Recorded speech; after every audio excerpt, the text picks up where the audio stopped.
بتایا کہ یہ جو فاتحہ کی رسم ہے بنیادی طور پر یہ فاتحہ کروانے والے لوگ ان میں تین میں سے کوئی ایک ان کا مقصد ہوتا ہے۔ پہلا مقصد ہے سورہ فاتحہ پڑھ کر پکوان پر یا مٹھائی پر یا کسی مناسبت سے دکان کے افتتاح پہ، مکان کے افتتاح پہ، نئی سواری کی خریداری پر برکت کی امید رکھنا۔ میں نے بتایا یہ جو شکل ہے برکت کے حاصل کرنے کی غیر شرعی شکل ہے۔ اللہ کے نبی صلی اللہ علیہ وسلم نے قرآن سے برکت کے حاصل کرنے کا ایسا کوئی طریقہ نہیں سکھایا۔ قرآن سے برکت حاصل کرنے کا طریقہ اس پر ایمان لانا، اس کی تلاوت کرنا، اس کو حفظ کرنا، اس پر عمل کرنا، یہاں سے برکت آتی ہے۔ قرآن کی آیتیں پڑھ کر اگر کوئی آدمی کسی کھانے پہ دم کر لے، خاص طور پہ سورہ فاتحہ، یہ اللہ کے نبی نے نہیں سکھایا۔ برکت کے حاصل کرنے کا یہ غلط طریقہ، یہ بدعت ہے۔ دوسری قسم کی فاتحہ میں نے بتایا، یا دوسرا مقصد فاتحہ دلانے کروانے والوں کا وہ ہوتا ہے ایصال ثواب پہنچانا، کسی بھی انتقال کر گئے شخص کو ثواب پہنچانا۔ اپنے والد والدہ کسی کی قبر کی زیارت پر کر گئے تو قبر کے پاس کھڑے ہو کر فاتحہ پڑھنا کہ ان کو وہ فاتحہ پڑھ کر ہم نے بخش دی۔ یہ جو شکل ہے فاتحہ کی، میں نے آپ کو بتایا کہ ایصال ثواب کا یہ طریقہ بھی ثابت نہیں ہے۔ بدنی عبادتوں میں، یعنی انسان اپنے جسم سے جو عبادت کرتا ہے، چاہے منہ سے پڑھنا ہو، ہاتھ پیر سے کچھ کرنا ہو، جو بدنی عبادتیں ہیں، بدنی عبادتوں میں صرف دو عبادتوں کا تذکرہ۔ ایک تو حج بیت اللہ، عمرہ اس میں شامل ہے۔ حج بیت اللہ میت کی طرف سے کیا جا سکتا ہے، فرض ہو نفل حج ہو میت کی طرف سے کیا جا سکتا ہے۔ اللہ کے نبی صلی اللہ علیہ وسلم سے اس کا ثبوت ملتا ہے۔ اور دوسری چیز، کوئی انتقال کر گیا ہو اور اس کے اوپر نظر مانا ہوا تھا اور فرض روزے، اس کے نظر کے روزے اس پہ باقی تھے، اور بعض اہل علم نے کہا کہ نہیں، فرض روزے بھی جتنے ان کو ملے ان کی زندگی میں اور وہ قضا نہ کر سکے، اس سے پہلے انتقال کر گئے، ان کے وارثین ان کی طرف سے روزہ رکھ سکتے ہیں۔ جبکہ بعض اہل علم نے کہا نہیں، یہ فرض روزے بھی قضا نہیں کر سکتے، فدیہ دے دینا پڑے گا، صرف نظر کے روزوں کی قضا ہو سکتی ہے۔ لیکن بہرحال گنجائش کتنی ہو سکتی اس پہ بات کریں تو فرض روزوں کو بھی کئی اہل علم نے شامل کیا۔ کہا اللہ کے نبی کے الفاظ عام ہیں کہ جو اس حال میں انتقال کر جائے کہ اس پر روزے فرض تھے، چاہے اس نے نظر مان کے اپنے اوپر فرض کیے ہوں یا اس پر رمضان کے روزے فرض تھے ادا نہ کر سکا ہو، ایسے روزے دار کے روزے بعد میں اس کے وارثین رکھ کر اس کا حق ادا کر سکتے ہیں۔ یہ دو روزے، یہ دو بدنی عبادت، ان سے ہٹ کر اپنی عبادت کسی اور کو بخش دینا، جیسے قرآن میں پڑھوں ثواب کسی اور کو مل جائے، فاتحہ میں پڑھوں ثواب کسی اور کو مل جائے، راجح قول کے مطابق اس کی کوئی دلیل شریعت مطہرہ میں نہیں۔ بدنی عبادتوں کو عام معنی میں لے کر ایصال ثواب کے لیے فاتحہ پڑھنے پڑھانے کی بات کرنا، یہ بھی درست نہیں۔ میں نے درس کے اختتام پہ آپ کو بتایا تھا کہ تیسری جو وجہ فاتحہ دلانے والوں کے سامنے، تیسری ایک بڑی اہم وجہ ہوتی ہے، ہو سکتا ہے اس طبقے کے علماء کہیں نہیں ہمارا یہ مقصد نہیں ہوتا، لیکن عوام الناس میں کی ایک بڑی تعداد اسی مقصد کو پیش نظر رکھ کر فاتحہ کرتی ہے۔ وہ کیا ہے؟ دیکھیے، یہ فاتحہ جب اپنے والدین کے بجائے کسی بزرگ کے مزار پہ جا کے کرتے ہیں لوگ، کسی زندہ یا انتقال کر گئے شخص جن کو وہ ولی مانتے ہیں ان کے مزار پہ جا کر اگر کرتے ہیں، یا کسی شہید کی قبر پر یا نبی علیہ الصلوۃ والسلام کی قبر پہ جا کے فاتحہ پڑھتے ہیں، تو اب کیا ہوگا؟ ظاہر بات ہے، یا تو بنیادی مقصد یہ ہونا چاہیے کہ ہم فاتحہ پڑھ رہے ہیں ان کو ثواب پہنچائیں گے۔ اگر اس مقصد سے کرتے ہیں اولیاء کو، انبیاء کو، تو جیسے میں نے کہا ایصال ثواب ہی کی شکل ہوگی، اور یہ جائز نہیں ہے اس لیے کہ اس کی کوئی دلیل نہیں ہے۔ لیکن مزاروں پر جانے والے یا انبیاء علیہ الصلوۃ والسلام یا پیارے نبی صلی اللہ علیہ وسلم کی قبر کے پاس جانے والے حضرات جو فاتحہ پڑھتے ہیں، کئی بار ان کو اس کا احساس نہیں ہوتا کہ وہ انبیاء کو یا شہداء کو یا اولیاء کو ثواب پہنچا رہے ہیں، بلکہ ان کی نیت کئی بار ایسی ہوتی ہے جیسے کسی بت کے سامنے جانے والا نذرانہ چڑھاتا ہے۔ کیوں نذرانہ چڑھاتا ہے؟ تاکہ وہ خوش ہو جائے اور وہ خوش ہو کر میری مدد کر دے۔ اگر اس نیت سے کوئی بندہ، کوئی مسلمان سورہ فاتحہ پڑھ کر ولی کے نام پر، ان کے مزار پر، ان کے مقام پر جا کر فاتحہ پڑھتا ہے اور اس کا مقصد یہ ہے کہ وہ خوش ہو جائیں اور خوش ہو کر میرے کام آئیں، میرے سفارشی بن جائیں، اور بسا اوقات اس میں لوگ حد سے آگے بھی نکل جاتے ہیں۔ لوگ یہ عقیدہ بھی رکھتے ہیں کہ صاحب مزار، قبر والے اولاد دیتے ہیں، بیماری کی شفا دیتے ہیں، تجارت میں نفع دیتے ہیں، نقصان سے روکتے ہیں، وغیرہ وغیرہ۔ یہ سب عقیدے رکھ کر اگر مزار کے لیے کرتا ہے تو کئی بار ایسا ہے کہ یہ شرک کے درجے میں داخل ہو جائے گی۔ یہ فاتحہ پھر بدعت نہیں ہوگی، اگر ایسے کرے تو یہ شرک کے دائرے میں داخل ہو جائے گی۔ میں نے جیسے کہا نا کہ اس طبقے سے وابستہ علماء یہ کہہ سکتے ہیں کہ ہم نے تو کبھی ایسے کہا نہیں، ہم اس مقصد سے کرتے نہیں، ہم تو ایصال ثواب کے لیے کرتے ہیں۔ ہو سکتا ہے آپ علماء میں سے کوئی اس نیت سے نہ بھی کرتا ہو، اگر مان لیں، لیکن کیا عوام الناس ساری کی ساری جو جاتی ہے وہ اس نیت سے جاتی ہے میں جا رہا ہوں تاکہ جو صاحب مزار ہیں ان کے ثواب میں اضافے کے لیے میں اپنی طرف سے کچھ آیات پڑھ کر بخش دوں گا؟ نہیں، عوام تو اس ذہن کے ساتھ جاتی ہے ہم دینے نہیں جا رہے ہیں، ہم لینے جا رہے ہیں۔ عوام تو یہ سوچ کر جاتی ہے ہم ان کو کیا دے سکتے ہیں، وہ ہمیں دینے والے ہیں۔ اس سوچ کے ساتھ جا کر نذرانے چڑھانے والے یا سورہ فاتحہ پڑھ کر بخشنے والوں کا عمل کس طرح جو ہے وہ ایصال ثواب کے درجے میں رہ جائے گا، یہ سوچ سمجھ کر بات کرنی چاہیے۔ حاضرین گرامی قدر، میں ایک بات آپ کے سامنے بتانا چاہوں گا۔ اب یہ جو پیر جو بھی ہیں، ولی جو بھی ہیں، یا جو بھی بزرگ شخصیتیں، ان کے نام کی فاتحہ آدمی اب گھروں پہ کرتا ہے۔ شیخ عبد القادر جیلانی کے نام کی فاتحہ اپنے گھر پہ رکھتا ہے، اپنی بستی میں رکھتا ہے، اپنے مقام پہ رکھتا ہے،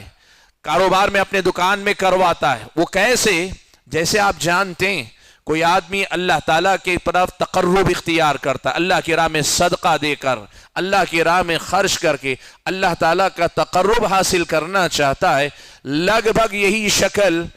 کسی پیر کے نام کی فاتحہ گھر میں برکت کے لیے، کسی پیر کے نام کی فاتحہ دکان میں برکت کے لیے، کسی پیر کے نام کی فاتحہ نکاح میں برکت کے لیے، کسی پیر کے نام کی فاتحہ سفر میں جانے سے پہلے سفر میں حفاظت کے لیے۔ یہ سارے اعمال یہ پھر بدعت کے درجے میں نہیں رہ جائیں گے، اس لیے کہ یہاں آدمی صرف ثواب پہنچانا نہیں چاہ رہا ہے، وہ ان شخصیتوں سے، ان اولیاء سے، ان بزرگوں سے وہ پھر نفع و نقصان کی امید رکھ رہا ہے۔ اب یہ فاتحہ صرف فاتحہ نہیں رہ گئی، یہ کھلے قسم کے شرک میں داخل ہو رہی ہے، یہ کھلے قسم کے شرک میں داخل ہو رہی ہے۔ اور آج ہمارے اور آپ کے سماج میں اس قسم کی فاتحہ کرنے والے لوگوں کی ایک بڑی تعداد آپ کو مل جائے گی، بڑی تعداد آپ کو مل جائے گی۔ اور یہاں ایک بات اور میں بتانا چاہوں گا، غیر مسلموں کے ہاں رہتے ہوئے، غیر مسلموں کے درمیان رہتے ہوئے، جیسے غیر مسلم اپنے معبودوں یا اپنے بتوں یا جن کی بھی وہ پوجا کرتے ہیں ان کے نام پہ نذرانے چڑھاتے ہیں اور نذرانے چڑھا کر بہت ساری چیزوں کی امید رکھتے ہیں، اس کے ہوتے ہوئے آپ اور ہم یہ توقع نہ کریں کہ یہاں کی عوام، خاص طور پہ جو جاہل قسم کی عوام ہے، وہ عوام ان بزرگوں کے نام پہ ثواب پہنچانے، ایصال ثواب کرنے کے لیے سب کچھ کرتی ہے۔ نہیں، یہ باقاعدہ ان سے اجر کی امید رکھ کر کرتے ہیں۔ اچھا، یہاں ایک بات اور میں آپ کے سامنے بتا دیتا ہوں۔ ابھی میں نے کہا پیر کے نام کی فاتحہ، فلاں مزار پہ جا کے فاتحہ، قرآن میں اللہ تعالیٰ نے جو چیزیں اللہ نے حرام کی ہیں، جن چیزوں کو اللہ نے حرام قرار دیا، اس میں سے ایک چیز اللہ تعالیٰ نے بیان کی، یعنی جو جانور حرام ہیں اللہ تعالیٰ نے ان میں کہا حرمت علیکم المیتۃ والدم، مردہ حلال ہے، خون حرام ہے، بہت گناتے اللہ نے کہا وما اہل بہ لغیر اللہ، اور جس پر غیر اللہ کا نام لیا جائے، جس پر غیر اللہ کا نام لیا جائے۔ اب یہاں مسئلے کو آپ سمجھیے، مفسرین نے کہا وہ جانور جو غیر اللہ کو خوش کرنے کے لیے ذبح کیا جائے، گرچہ اس پہ اللہ تعالیٰ کا نام لیا جاتا ہو، جیسے لوگ کہتے ہیں نا کہ فلاں پیر کے نام کا بکرا، فلاں ان کے نام کا بکرا، گرچہ اللہ کا نام لے کر ذبح کیا جاتا ہو، ان کا نام نہ لیا جاتا ہو، لیکن ان کے لیے کیا جاتا ہو، ان کو خوش کرنے، ان کو راضی کرنے، ان کو اپنے حق میں نفع و نقصان پر آمادہ کرنے، اس مقصد سے کیا جاتا ہو، وما اہل بہ لغیر اللہ، یہ اس میں داخل ہے۔ اور بعض مفسرین نے کہا وہ جس پر غیر اللہ کا نام لیا جائے،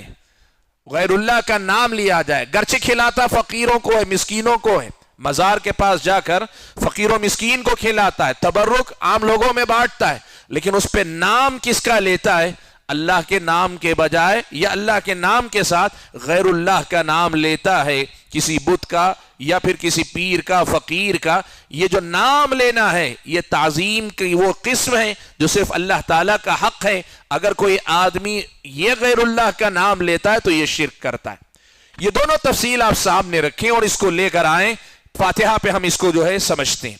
اب ایک آدمی فاتحہ دلا رہا ہے، ہمارے ہاں فاتحہ صرف سورہ فاتحہ پڑھنے کو نہیں کہتے، وہ صرف قبروں پہ پڑھی جاتی ہے۔ ہمارے ہاں فاتحہ یہ ہے کچھ مٹھائی، کوئی نذرانہ، کوئی چیز رکھ کر اس پر فاتحہ ہوتی ہے۔ اب اگر یہ فاتحہ ویسی ہی ہے کہ یہ ان کے نام کا چڑھاوا ہے، ان کے نام کا نذرانہ ہے، تو یہ وہی ہے جسے اللہ نے وما اہل بہ لغیر اللہ کہا، یہ حرام ہے، یہ غیر اللہ کے نام کا کھانا ہے۔ اسلامی شریعت کی نظر میں ایسی چیز کا کھانا حرام اور ناجائز ہے۔ وما اہل بہ لغیر اللہ کی پہلی تفسیر میں وہ جانور جو اللہ تعالیٰ کے نام پر یا اللہ کے لیے نہیں، کسی بت کے لیے ذبح کیا گیا، ایسے ہی کسی پیر فقیر کے لیے، اور لیے کا مطلب ایصال ثواب کے لیے نہیں، ان سے کچھ نفع و نقصان کی امید میں ان کی تعظیم کے لیے ذبح کیا جائے تو یہ پھر شرک اکبر ہے۔ اور جو جانور ذبح کیا جاتا ہے یا جس چیز پر اس قسم کی فاتحہ ہوتی ہے وہ شرک اکبر کے دائرے میں ہے اور وہ چیز حرام ہے اس کا کھانا۔ اور اگر ایک آدمی اس پر وہ غیر اللہ کے لیے نہیں کرتا بلکہ غیر اللہ کا نام لیتا ہے، اللہ کا نام لے کر بسم اللہ کا نام، بسم اللہ اللہ کے نام سے کھانے کی جو دعوت دیتا ہے وہ نہ کر کے آدمی یہ کر رہا ہے کہ فلاں پیر کے نام سے لو میں یہ کھلا رہا ہوں کھاؤ، تو پھر یہ تعظیم کا وہ مقام ہے جسے شرک کہا گیا، وہ بھی کھانا انسان کے لیے حرام اور ناجائز ہوگا۔ تو کہنا یہ ہے کہ جسے فاتحہ کہتے ہیں، یہ فاتحہ کوئی ایک رسم نہیں، ایک رسم میں کئی رسمیں ہیں، اس کے اندر ایک رسم میں کئی پہلو ہیں، اس کے اندر ایک ہے برکت کے لیے پڑھنا،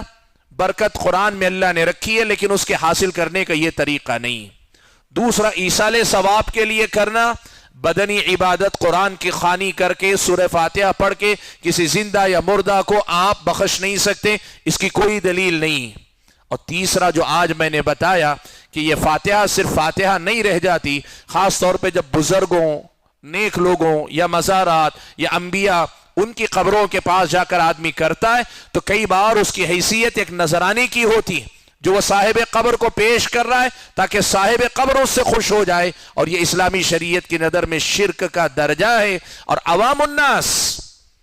اپنے گھر میں یا قبرستان میں پڑھ لیتے ہو تو ہو سکتا ہے ایصال ثواب یا برکت کے لیے پڑھتے ہو، لیکن قبرستان میں جا کر بڑے بڑے پیروں یا پھر جن کو اولیاء سمجھتے ہیں ان کی قبروں پہ جا کر جو لوگ اس قسم کی فاتحہ دلاتے ہیں وہ عام طور پر اس معنی میں نہیں دلاتے، وہ یہی نذرانے والی فاتحہ ہوتی ہے، اور یہ اسلامی شریعت کی نظر میں کرنے والے کو مشرک بناتی ہے، اور جس چیز پہ کی جاتی ہے، جس چیز کے ذریعے کی جاتی ہے اس چیز کو حرام اور ناجائز بنا دیتی ہے۔ تو حاضرین گرامی قدر، فاتحہ کے سلسلے میں یہ کچھ تفصیلات تھی فاتحہ کے رسم کے سلسلے میں۔ گزشتہ درس میں فاتحہ کے ساتھ ضمناً کئی رسموں کا ذکر آ گیا، لیکن بنیادی طور پر فاتحہ کی یہ تین قسمیں جو ہمارے اور آپ کے سماج میں رائج ہیں، اور ان میں سے ہر ایک کا حکم ہمیں معلوم ہوا۔ اسی لیے یاد رکھیے فاتحہ، سورہ فاتحہ قرآن کا حصہ ہے، لیکن جو رواج ہمارے سماج میں فاتحہ کا ہے یہ یا تو بدعت ہے یا شرک کے درجے میں، اور دونوں کے دونوں غلط ہیں، دونوں کے دونوں گمراہی ہیں۔ لہٰذا نہ کوئی مسلمان فاتحہ دلا سکتا ہے، نہ جس جگہ فاتحہ دلائی جا رہی ہے وہاں شریک رہ سکتا ہے، اور نہ فاتحہ دلا کر جو تبرک بانٹا جاتا ہے، جو مختلف چیزیں مٹھائی بانٹی جاتی ہے، اس کو کھانا ہی مسلمان کے لیے جائز ہو سکتا ہے۔ آدمی کو سمجھنا چاہیے کہ فاتحہ کی یہ رسم لوگوں کی غلط فہمی کا ایک رواج ہے جو چل پڑا ہے، اسلامی شریعت کی حقیقی تعلیمات سے ان کا کچھ لینا دینا نہیں۔